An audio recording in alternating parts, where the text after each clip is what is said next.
of the Good Intentions podcast. It's your girl, Queen Cass. And it's your girl, Giddy Love. And if this is your first time tuning in, don't forget to like, comment, and subscribe to our YouTube channel at The Good Intentions Podcast and also on IG at Good Intentions Pod. Yes, ma'am. I hope you guys had a wonderful week. You know who's having a wonderful week? No, who? Cardi B, bitches. She better be with that WAP. WAP. Cardi B is having a fantastic week, and I'm going to tell y'all why. And I know some people disagree, but she's having a fantastic week because she filed for divorce against Offset. Round of applause. Clap. I mean, I don't know if that's such amazing news, but, you know. Right, that's why I said there's different opinions, because I know some people, marriage is sacred and divorce is not a good thing, but being in an unhappy marriage, I'm sure, is even worse. Yeah, no, I agree with that part. Yeah, I hate to see it, but it was just so interesting to see a lot of the comments that people had. Especially with, like, the WAP video. And we'll get more into that as we go on to this episode. So we just wanted to let you guys know this episode was brought to you by Esther and Clay. And Esther and Clay is a unique, handcrafted clay earring company. And no two pair is the same. So whatever you have, your homegirl, just know she won't be wearing it. And let the people know where they can find it at, Cass. You could find the Esther and Clay earrings at estherandclay.com. And don't forget to use the promo code Intentions15 for 15% off. Enjoy the earrings. Yes, ma'am. Now back to Carti and Offset and the WAP. WAP. I'm not going to hold you. I didn't expect that. Yeah. The breakup or? The divorce, like the actual divorce. I mean, she's filed for divorce before. Has she? Yeah, didn't she do it? I think she was pregnant when they were broken. Yeah. And that's when he came on the stage with the flowers, all that stuff. Y'all won. Okay, yeah. To embarrass you again. Dog. That's crazy. Rumor has it that he has a baby on the way. I heard that too. And it's just like, for me, cheating is one thing. Not saying that it's acceptable, but I don't want proof of your, like, you cheating, your infidelities, like, a baby is permanent, and I'm going to have to see your kid, and be reminded that, like, it's because of your actions that now we're having this issue, this problem, And I commend Carti. Like, at the end of the day, like, she's an entertainer. Like, her job is to entertain. So no matter what she talks about, like, for a woman to leave a marriage, that's not easy. That's not easy. So I commend her on that part because it takes a lot of strength. I agree. And like you said, like, cheating, we could work through, blah, blah, blah. But it's something like you're cheating raw, and then you had a child. And then now we have to take in that child. We're going to have to take care of that child. Like, it couldn't be me. Me neither. Like, for me, that's, like, the biggest deal breaker. Yeah. I will not. And I say that all the time. I will not. Like, if you want to go out and have a kid, I'm sorry, we're done. Yeah. No amount of, like, apologizing or, like, therapy can't fix that. No, because I have to see your kid and constantly be reminded, like, no. And it's crazy because we were talking about it, me and my homegirls, we were having that conversation. That's very, like, that's the theme in Haitian cultures. Like, they're called pizza deo. That happens a lot. I literally was just having that conversation with my cousin this morning. That's crazy. This morning. In the Haitian cultures, the moms, they take the kid in, they raise them as their own sometimes, and shout outs to them. That's a hard pill to swallow. I can't. But that's not what my vows are not for that. I can't. Because you disrespected me. But not only that, like, the child is innocent in the situation. Right. And knowing myself, I can't accept your child.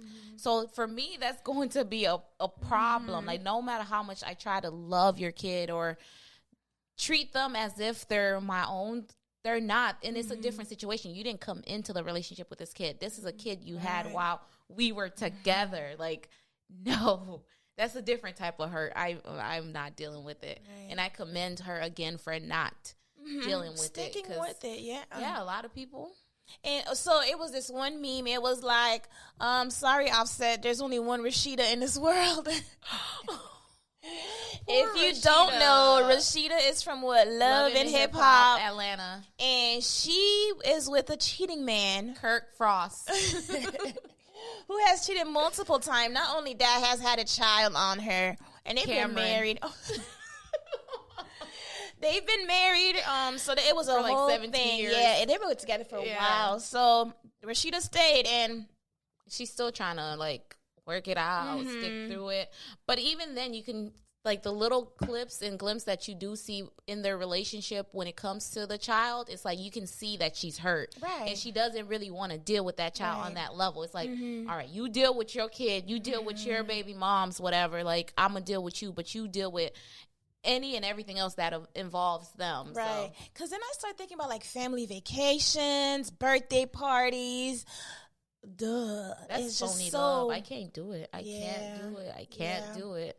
I can't act like I'm happy that it's your kid's birthday. I don't care. Right. And let's say we have a trip now. We can't go because it's your other child's birthday, but that don't have nothing to do with me and this family. Girl. And then you got your drama because the baby moms has to understand the wife comes first at the end of the day. So now she's feeling some type of way. Like I'm not dealing with none of that. This makes me think of the game with Derwin and here you go. I love the game and Janae, but like you made a very good point. Like you don't have to say anything that you don't want to be in. And I think once again, now that we're in more modern times, women have more jobs, they're more financially stable, they're leaving a lot of these unhappy situations. Right. So when I see those memes, those posts, oh, our grandparents didn't break up back in the days, grandma had no way to leave the relationship. She had nowhere else to go. Of course she stayed. We're not doing that in 2020. Grandma was unhappy as hell. Unhappy. Dealing with all these mental issues because of a guy. No, I refuse. No. I refuse. That's why even like on Facebook, two of my Facebook friends were having like this debate. She was just like, well, I guess the WAP couldn't keep the guy, whatever. And then another friend was just like, yo, at the end of the day, she's human. And like the stuff that the decision, I can only imagine how hard it was, you know, because you have millions of people chiming in, invested, just like invested in your relationship and what you have going on, and for you to be like, I don't care about none of this judgment right now. I'm gonna do what's best for me and my child. Like, not everybody can do that, and that's why I'm gonna keep commending Carti, because people don't realize that they're a brand. Offset and Carti together are a brand, and she had to let go of that brand, essentially. She was like, you know, I'm going to do this by myself. Everything we've built, because I'm sure they've built stuff together. Right. They have songs homes, together. Like, they have home houses.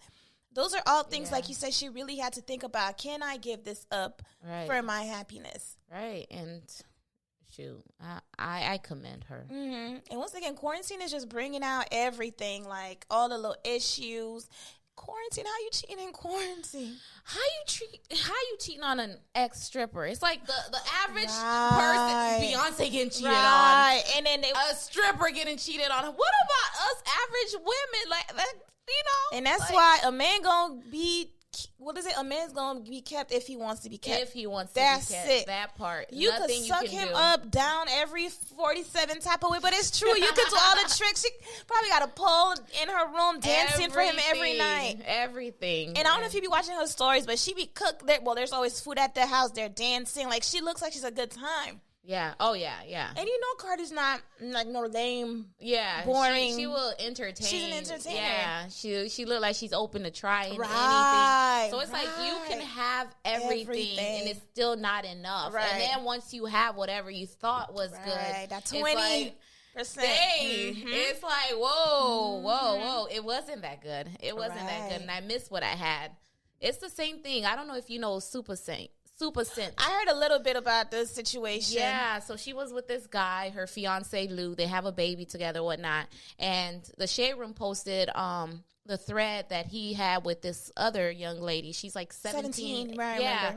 So she's working at Foot Locker. Like, you have you're dealing with $1 million. Not Foot Locker. You gotta give that up for $7.95 an hour. Like, what? That just shows how stupid they are. But she left him, whatever. She's now in a relationship. And it's just like the tactics that he's like trying to use to, oh, she's keeping my child from me. Da, da, da, da. No, you missed what you had. You realized you effed up. You didn't think she was going to leave, and now you want that back because that $7.95 is not doing it. You're a grown man. Would that get you a 4 for $4? Yikes, barely. Like, no. And that's why it's so important to just be yourself in a relationship. Just be you. Don't put up a front. Don't do, I'm a cook, I'm a clean. If you want to do that, great. If you don't want to do that, don't. Right. You still going to get wifed up. If you don't cook, if you don't clean, it still doesn't matter. Just be you so that when the relationship, God forbid, if it has to be over, you know that you were true to yourself and you're not feeling bad about, damn, no guilt, no regrets. Yeah. I did this for him. I shouldn't have. No, you were your true self and it didn't work out. Because people are going to do whatever they want to do, no matter how great you are as a person. Yeah. And that's that's what I was going to say. That's the sad reality of it. That's the part that's like, dang, why was I not enough for you? But it has nothing to do with you. It's them and their desires and their lust and not being able to control it. Or even properly communicate that they want to do something else, seek out other experiences. Well, invite the girl to the bedroom. I would, and that's when I talk about like open relationship and things like that. It's more so towards like, okay, when shit is dying or like things are getting boring, it's like, okay, let's spice it up, or like, this is what I'm feeling. I would rather have that conversation than you just step out, because as soon as you do that, it's like, I can't trust you. And have a kid. Have a kid. You could have cheated. Nobody knew about it. Nobody knew. Let us try to fix it or work it out or whatever. But having a kid and just the fact that she had already forgiven him for the same thing, it's like that brings another point. It's like, once a cheater, are they always a cheater? You know what I mean? Like, I don't know, man. I want to say everyone's different, but I think you can cheat one time, I think there's a difference between like cheating and being a cheater, if that makes sense. When you're like a compulsive, you don't stop, habitual, that I don't think you could change. I don't know. For me, like the way that I'm built, like I'm a real person. Like when I get in a relationship or we're talking, I let you know what I'm going to accept and what I'm not going to accept. And once that happens, like if you try it, I'm cutting you off. I don't care who you are. That's just who I am, though. So cheating is a deal breaker for me. Like you do it, no, because I value my peace of mind too much. Girl. No. And you know, before I wasn't like that, but now I am. Like, I'm not going to give you the same opportunity to hurt me twice about the same thing. I can't. And then, like you said, cheating has so much like residual effect. Yeah. I don't trust you. Where are you going? Who are you texting? Why did you come home and take a shower this quickly? You know, all these different things. Yeah, you're right. That peace of mind. I don't deal with that. I don't deal with that. That's just how I am in a relationship, friendship, whatever. Like, I have my deal breakers. You know them. You just have to respect them, just like I respect yours. Like, I'm not going to go out, like, the same respect or, like, things that I'm asking or requiring from you, I reciprocate. So it's like, no, but not everybody's built that way, you know? Because it really do suck. Like, it's not just like I wake up, oh, you're cut off. Like, you still have to deal with the emotional pain and everything else, but it's just like, I would rather that than sacrifice, like, my dignity, my sanity, like, no. Your peace. Like you said, in 2020, we're just so focused on our peace. Like, whatever is going to keep us sane. And if that means losing people, if that means losing marriages, your friendships, you have to, because you have to live with yourself at the end of the day. You have to live in your mind, not anyone else. And you can't keep making other people happy. Right. Yikes. Like, what do you say to the people who say, like, you give up too quick when you, like, won't accept certain things? You know what I mean? Because a lot of people, they're like, well, it's a marriage. It's supposed to be forever. You're supposed to be able to work through it. Like, how do you... But you weren't the one that broke the contract. You know, but they have a funny way of putting all the guilt and everything on you. And that's like, what is it? That's a gaslighting, or it's a manipulation technique. Yeah, because you're not the one who did... Yeah. You're just dealing with the consequence. And you knew, like you said, if that's my... deal breaker, like cheating, I won't accept it in my marriage. I'm not going to accept it. And you do it, you knew what it was. I feel like society, too, put a lot of pressure on the women. Like, everything, regardless if you're to blame or not, you still have to deal with... something to do with it. Yeah, it's because she was a man, a woman enough. Clean. Yeah. It's something that you did. No. That wasn't my action that caused it. It was what he did. Whatever he had dealing with or whatever, Which had nothing to do with her. But it's like, Because I remember I seen this one tweet. It was a lot of stuff. Oh, she don't know how to keep a man. The whole time she's the one that's filing for divorce. It's just easier to just cast all the blame on the women. That's what makes more sense. She wasn't doing what she was supposed to do. Not he was mistreating her. Not he was not a good husband. That WAP couldn't keep him. Yeah, girl. Like, people are forgetting she's human. She's human. And she now has a daughter, too. Yeah. She has a daughter that's looking up to her. She has a daughter that she has to mentor and show what happiness looks like. And I think back in the day, she probably would have stuck it out. I think so. But I think now that she has a child, she doesn't want that. Yeah. They will definitely push you in a way. Right. Your deal breakers, your priorities are different. What's important is different. I can only imagine. Yeah. But, moving forward. How do we intend to not become cheaters or not get cheated on? Yeah. Right. I think, honestly, for me, I'm just going to keep being myself, being authentically myself. And then if it don't work, it's like, I know it wasn't me. Yeah. And I think, too, just laying it all out on the table, just communicating, like, because you won't know what somebody else would be open to if you don't communicate with them, you know? So just finding alternatives, different options to keep the relationship fresh and spice it up and, you know, just communicate. Go to couples therapy, too. I think I would definitely go to couples therapy when I'm married, just because there's a lot of, like, nuances that you're not picking up on and issues that you think are dealt with that aren't. I would do it even before marriage. I agree. Yeah. When would you do it? When you get engaged or even before that? I think if I'm like in a serious relationship, just because I want to really make sure like whatever serious relationship I get into is my last relationship, God willing. So it's like when I feel like it's getting serious to a point where it's potentially leading to marriage or the proposal, then it's like, all right, let's go to couples therapy and let's talk about these different things and these different scenarios and how you would react. And like, I have a kid too. So for some people, like that's I don't know, it's a lot of pressure. So I want to know that you're okay with your role as a stepdad or whatever. Like, so I agree. I would want to do it before the engagement too. Because what's the point of getting engaged if we're not on the same page? Yeah, I agree. So that's it. Moving forward, just being intentional about being ourselves, as well as knowing your deal breakers, too. Because a lot of times you think you're okay with some stuff, but then you're really not. And that's okay. And that's genuinely okay.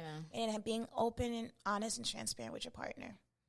Yes, sir. Well, this concludes our episode. Thank you so much, y'all, for listening and just sticking it through with us. And don't forget to follow us on Instagram at Good Intentions Pod and on YouTube at the Good Intentions Podcast. All right. Bye. Toodles.